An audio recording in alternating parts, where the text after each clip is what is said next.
पर्यावरणपूरक गणेशोत्सवाला प्रोत्साहन देण्यासाठी मुंबई महापालिकेकडून विविध उपक्रम राबवले जातात.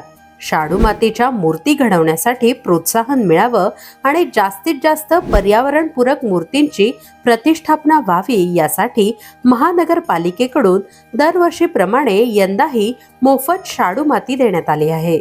आतापर्यंत पालिकेकडून 952 टन शाडू माती पुरवण्यात आली आहे. याशिवाय 997 मूर्तिकारांना मूर्ती घडवण्यासाठी जागाही देण्यात आली आहे.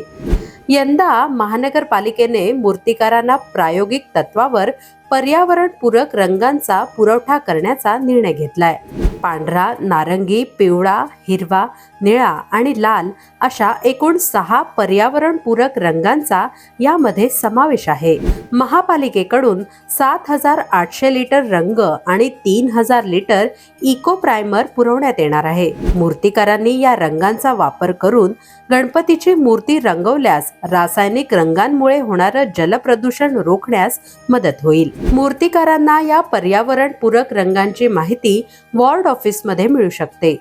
बाप्पाची मूर्ती रंगवण्यासाठी पर्यावरणपूरक रंगांचाच वापर करावा आणि जलाशयांचं प्रदूषण टाळावं असं आवाहन महापालिकेने केलंय.